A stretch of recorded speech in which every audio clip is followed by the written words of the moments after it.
అర్ధరాత్రి 10 గంటలవుతుంది. ఏంటి ఈ పార్కింగ్‌లో ఇన్ని బళ్ళున్నాయని ఆశ్చర్యపోతున్నారా? ఏం కాదండి. జేకేపూర్ అనగా రాయగడ డిస్ట్రిక్ట్‌లోని దసరా పండుగ చాలా గ్రాండ్‌గా జరుపుకుంటారు. సో, మా ఊర్లో పండగ ఎలా జరుపుకుంటారనే మీ అందరికీ చూపించడానికి నేను ఈ వ్లాగ్‌తో మీ ముందుకి వచ్చేసాను. మీరెప్పుడైనా రాయగడ విజిట్ చేశారా? రాత్రి 10:30 అవుతున్నా కూడా చూడండి ఈ జనాలు ఎంతమంది వచ్చున్నారో. దర్శనం చేసుకోవడానికి మేము వెళ్ళాం. చూడండి అమ్మవారు ఎంత అందంగా ఉన్నారు కదా! మీ ఫోన్‌లోనే మీరు చూసేంత అదృష్టం ఇంకెక్కడ దొరుకుతుందండి.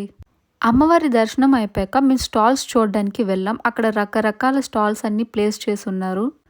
యాక్చువల్లీ ఆ జనాలు చూసి టైర్డ్ అయిపోయి సగం అయితే మేము చూడకుండానే రిటర్న్ అయిపోయాం. దూరం నుంచి లుక్ చూసారా ఎంత బావుంది కదండీ! చిన్నప్పుడు మనం బుర్రకథలు వినేవాళ్ళం కదా! అలాగే ఇక్కడ ఒక స్క్రీన్ పెట్టి, స్టేజ్ పెట్టి ఒక డ్రామా అయితే నడిపించారు. తిరిగి తిరిగి అలసిపోయాక ఫుడ్ స్టాల్స్ కూడా ఉన్నాయండి. అక్కడ ఫుల్‌గా మన స్టమక్ ఫుల్ అయినంత తినొచ్చు. మన ఆడవాళ్ళకి అట్రాక్ట్ చేసేలాగా మంచి మంచి ఇయర్ రింగ్స్, జ్యువెలరీస్, బ్యాంగిల్స్ అయితే చాలా రీజనబుల్ ప్రైసెస్‌లో సేల్స్ అవుతాయి. కళ్ళు చెదిరిపోయేలాగా ఉన్నాయి కదా ఫ్రెండ్స్. మథుర కేక్ అంటారు. ఇది రాయగడలో చాలా ఫేమస్.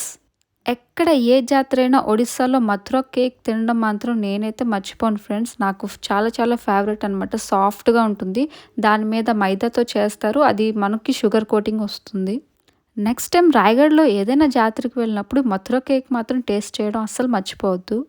అండ్ అలాగే flower wages, door mats, blanket, దుప్పట్లు, కప్స్, వెండి సామాన్లు, కాపర్ సామాన్లు అన్నీ అమ్ముతున్నారు. ఇవి కాక ఎంటర్‌టైన్‌మెంట్ అవ్వడానికి జెయింట్ వీల్, బ్రేక్ డాన్స్ ఇలాంటివి కూడా బోట్ చాలా ఉన్నాయి. కానీ అవంతా చూసేంత ఓపిక లేక మేము రిటర్న్ అయిపోయాం.